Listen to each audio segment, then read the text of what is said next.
The chamber of the Galactic Council was built to make descent feel small.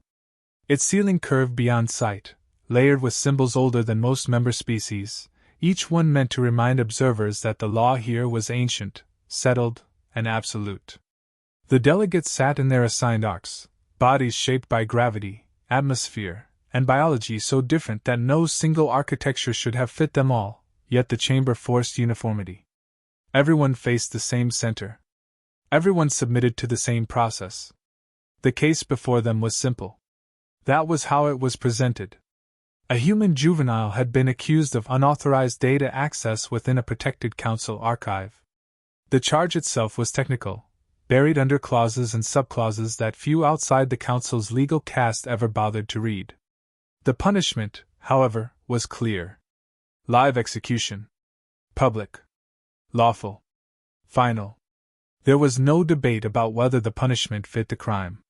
That question had been resolved centuries ago, when the council decided that precedent mattered more than proportionality. To question the sentence now would be to question the system itself, and the system did not tolerate that kind of curiosity. The girl stood alone on a raised platform at the center of the chamber. She was small compared to the architecture, smaller still compared to the beings judging her. Her restraints were minimal, not out of mercy, but because humans were classified as physically non-threatening. The Council's own data confirmed it. No natural weapons. No psychic projection. No adaptive camouflage. Just bone, muscle, and an oxygen-dependent metabolism. Insignificant. Her species had been part of the Council's periphery for less than a century. Cooperative. Useful. Quiet. Humans traded efficiently, repaired what others abandoned, and asked inconvenient questions only when invited to do so. They were not known for rebellion. They were known for compliance. That was why this case had advanced so quickly. Behind closed deliberation screens, several council members had already acknowledged the truth. The data breach was real, but its origin was uncertain. The archive in question had known vulnerabilities. Internal audits had flagged them cycles ago. Fixing them would have required admitting fault, reallocating resources, and, most dangerously, allowing scrutiny. So the responsibility had been simplified. Blame the human. Close the case. Preserve the illusion of control. The execution broadcast was approved unanimously. The justification was elegant in its cruelty, transparency. By allowing the galaxy to witness the enforcement of law, the Council would reinforce trust. Or fear. The distinction, to them, was academic. When the decision was finalized, automated systems pushed the announcement across every major network. A lawful execution would occur in 27 standard minutes. All member worlds were authorized to observe. Attendance was optional. Compliance was implied. Reactions varied exactly as the Council expected. Some species tuned in out of habit, treating the broadcast as background confirmation that order still existed. Others ignored it entirely. Executions were not rare. What made this one notable was not the act itself, but the subject. A human child was an unusual choice, but not an alarming one. Humans were young as a species. Mistakes were expected. Lessons had to be taught early. A few observers experienced discomfort, quickly suppressed by cultural conditioning. The Council would not err. The Council could not err. If this punishment had been approved, then it was necessary. What the Council noticed most, however, was what did not happen. There were no human protests filed through diplomatic channels. No emergency appeals. No threats of economic retaliation. No fleets mobilizing at border systems. Human representatives remained silent, their embassy offices dark, their communication nodes passive. This absence was noted, logged, and interpreted as acceptance. Several council members felt a brief satisfaction at that. It confirmed their long-held assessment of humanity. Rational. Pragmatic. Capable of understanding consequences. Capable of absorbing loss without destabilizing the larger order. The countdown began. The chamber's central display shifted, projecting the remaining time in neutral glyphs visible to every species present. 27 minutes was a formality, not a mercy.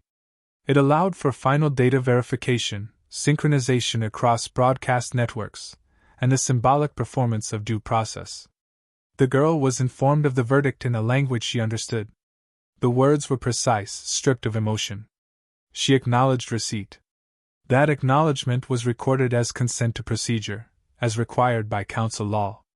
No one asked her if she wished to speak. Final statements were a privilege reserved for recognized polities, not individuals. She did not struggle. She did not plead.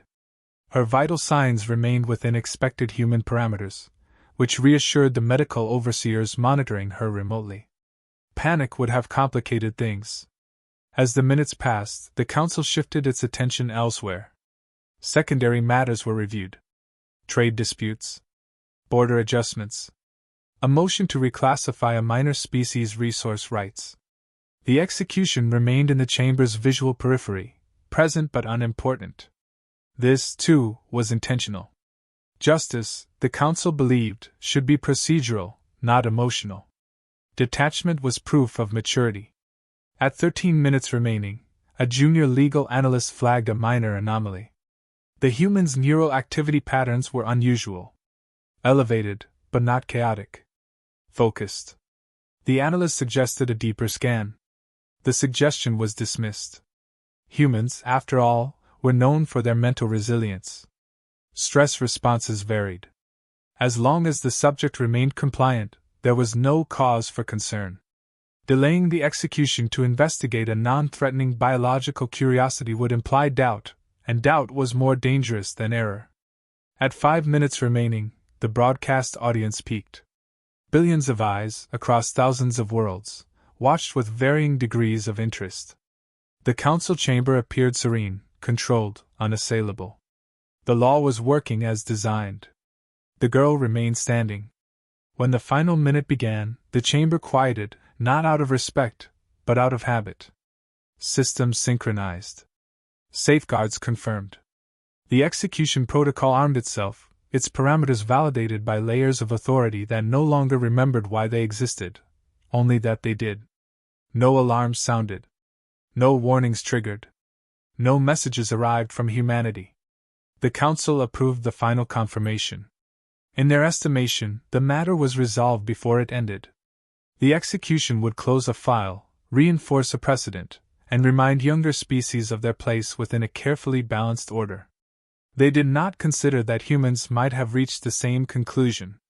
They did not consider that acceptance and surrender were not the same thing.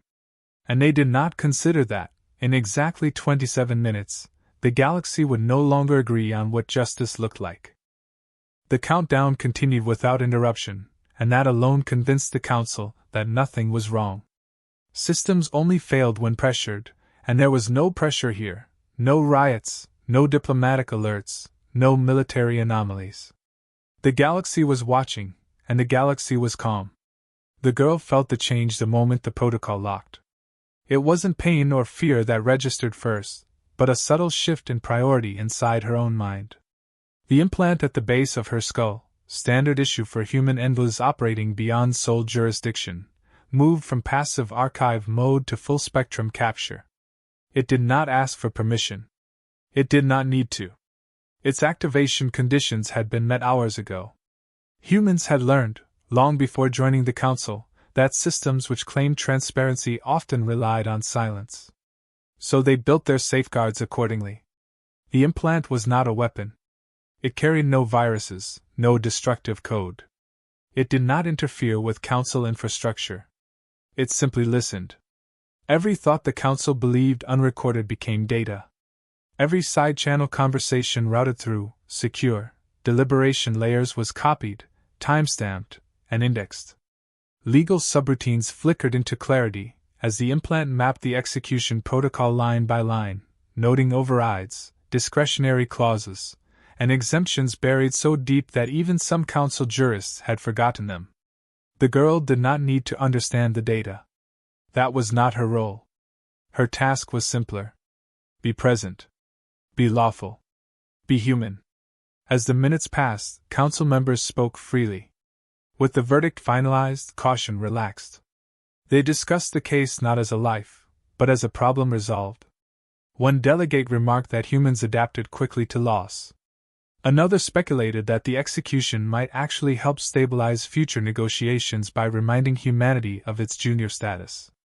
A third admitted, without concern, that the archive breach investigation had been rushed. All of it was captured. The implant traced execution authorization chains back through centuries of precedent. It highlighted inconsistencies automatically, flagging instances where identical crimes had resulted in fines, exile, or quiet dismissal, when committed by more established species.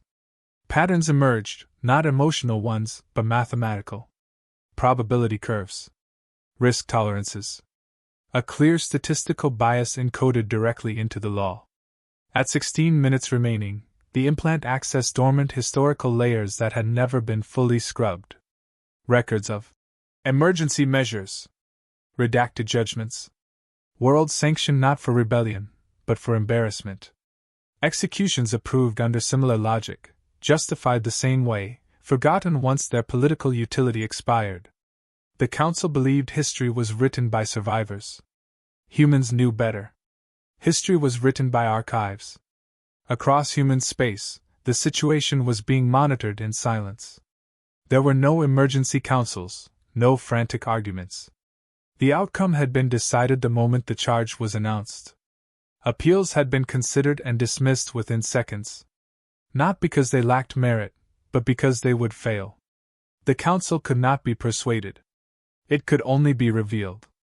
That understanding had come at a cost. Humanity had debated for exactly 1 minute before reaching consensus. They would not save her. They would let the system complete its action. Intervention would turn her into a martyr. Evidence would turn her into a witness.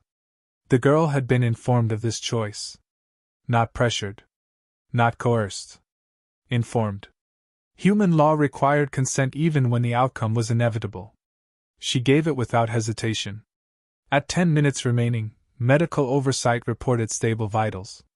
Neural activity remained elevated but controlled.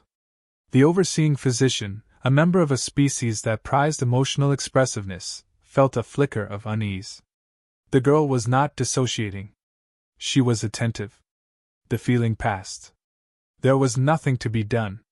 At 6 minutes, the broadcast overlays activated for public consumption. Explanatory captions scrolled alongside the live feed, framing the execution as a regrettable necessity. The language was careful, rehearsed, and hollow. The implant recorded the difference between what was said publicly and what continued to be discussed privately. That difference would matter later. At 3 minutes, the execution apparatus warmed. Energy levels rose within expected tolerances.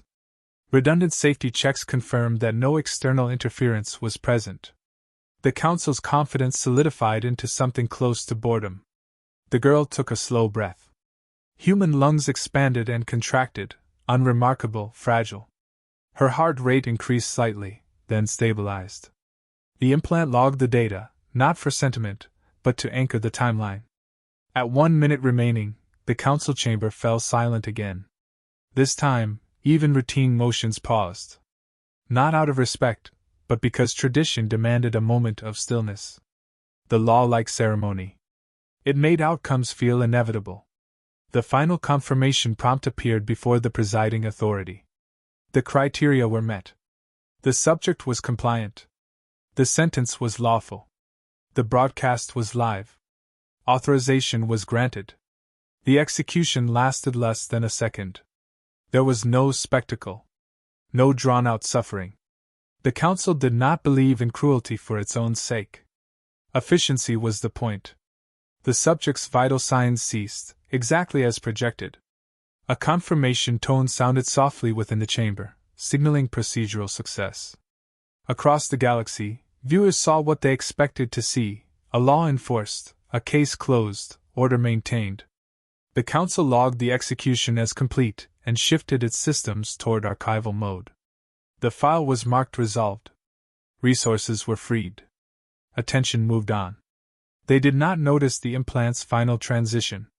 The moment the girl's neural activity dropped below survivability thresholds, the safeguard triggered. Not a signal outward, but an unlocking inward. Permissions she could not have accessed while alive dissolved instantly. The archive opened.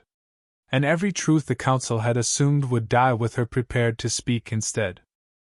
The first packet left the implant less than a millisecond after the execution confirmation tone faded. It did not announce itself. It did not identify its origin as human. It followed the same lawful broadcast pathways the Council itself used, channels designed to be unquestionable because they were foundational. To block them would have meant admitting that the Council's own transparency mandates were conditional. Data flowed outward in silence. At first, it looked like routine archival traffic. Observational logs. Procedural metadata. Nothing alarming.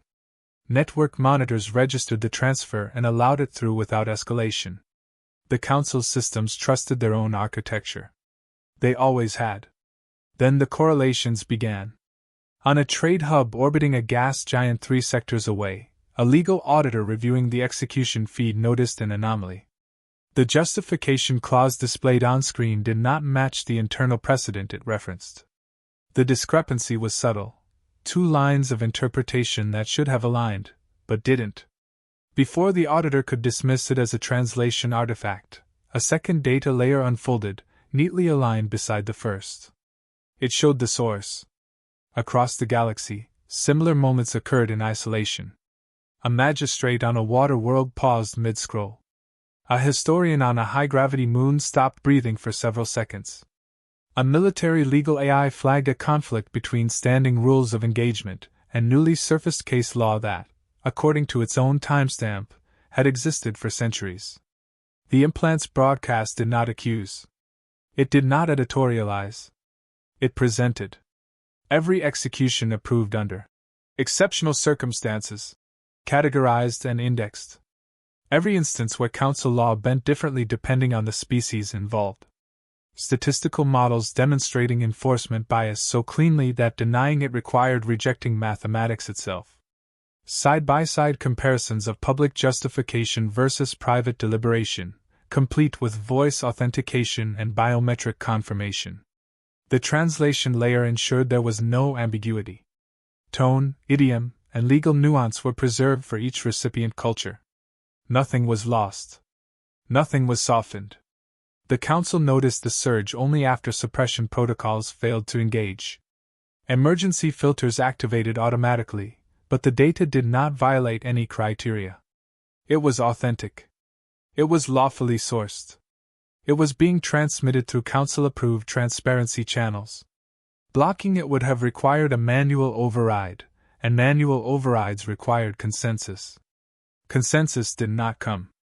Delegates attempted to isolate their own internal networks, but by then it was too late. The information was no longer centralized. It was mirrored, cached, and redundantly verified across civilian, academic, and commercial systems. Every attempt to suppress it created another traceable data point, further validating the material's authenticity. What followed was not chaos. It was stillness. On worlds that had long suspected unfair treatment, the data confirmed what intuition had whispered but could never prove. On worlds that had trusted the Council implicitly, the realization landed harder. Their faith had not been betrayed by corruption alone, but by design. The law itself was asymmetrical. Protests did not erupt immediately. There were no riots in the streets, no fleets scrambling to battle stations. Instead, inquiries were filed. Emergency sessions convened. Independent reviews launched simultaneously across dozens of species that had never coordinated anything before. The same question echoed everywhere: is this true? The answer arrived faster than anyone expected. Verification was trivial. The implant had done the work already, linking every claim to primary sources within the Council's own archives. Cross-referencing took minutes. Denial collapsed under its own weight. The Council issued its first statement within the hour. It was cautious, non-committal, and ineffective. It acknowledged contextual misunderstandings and promised a full internal review. The statement was dissected publicly within seconds, its language mapped against past instances where identical phrasing had preceded quiet purges and forgotten sanctions. Trust did not erode. It inverted. Member worlds began invoking council law exactly as written, not as interpreted.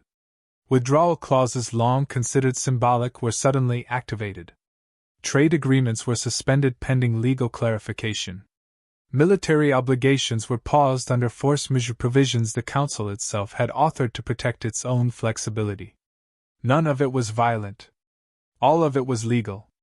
The execution of the human girl replayed endlessly, not for its imagery, but for its context. Viewers no longer saw a criminal punished. They saw a data point. A threshold. The moment a system revealed what it valued more than justice. Humans remained silent. That silence unnerved the Council more than any threat could have. There were no victory statements, no moral declarations, no attempt to steer the narrative. Humanity did not claim credit. They did not demand reparations. They did not ask for leadership. They simply allowed the evidence to exist. On a dozen worlds, local councils passed resolutions declaring the Galactic Council unfit to adjudicate internal matters. On others, compliance continued, but under protest. Even long-loyal core species began requesting audits, carefully, formally, but persistently. The council chamber filled again, not with ceremony, but with urgency. Delegates spoke over one another, some demanding suppression, others insisting on containment, a few quietly realizing that neither was possible. The law they had relied on for control was now being used against them with perfect fidelity. For the first time in its recorded history, the Council faced a problem it could not outvote. The implant's broadcast continued, not expanding, not escalating, simply existing. Every attempt to reframe the narrative was met with a timestamp. Every attempt to minimize was countered by precedent. The system could not lie without exposing itself further. Across the galaxy, the conclusion formed independently, species by species, culture by culture. The execution had not been an act of justice. It had been evidence. And evidence, once seen, did not require outrage to be acted upon. The shift was quiet enough that many did not recognize it as a turning point until it had already passed. The Galactic Council still existed. Its chamber still convened. Its symbols still hung in orbit above capital worlds. But authority, once questioned with proof instead of protest, did not return to its original shape. The first fractures appeared in administrative systems. Member worlds began rerouting disputes away from council courts, citing jurisdictional ambiguities that had always been present but never tested. Arbitration bodies that had existed only on paper were activated and staffed within days. The Council objected, formally and repeatedly, but every objection triggered another citation, another clause written by the Council itself, now read without deference. Trade was next. Not embargoed, not weaponized, simply paused. Contracts required trust, and trust now required clarification. Cargo ships waited in holding orbits while legal teams reviewed terms that had not been scrutinized in generations. Markets did not crash. They slowed. And in that slowing, leverage shifted. Military consequences followed, though no weapons were fired. Defense pacts included language allowing suspension if command authority was deemed compromised. Several fleets interpreted the newly revealed data as sufficient cause. Patrols returned home. Joint exercises were postponed indefinitely. No one declared defection. They simply declined to participate. Inside the council chamber, the atmosphere changed from ceremonial to brittle. Delegates spoke in clipped tones, aware that every word might now be recorded, analyzed, compared. The casual confidence that once accompanied closed session discussions vanished. Silence became suspicious. Transparency, once a slogan, became a threat. Emergency proposals circulated. Some argued for reform, controlled, limited, carefully framed. Others demanded suppression, insisting that stability mattered more than consistency. A minority said nothing at all, already calculating which alliances might survive the coming reordering. None of the proposals gained traction. Reform required admitting fault. Suppression required force.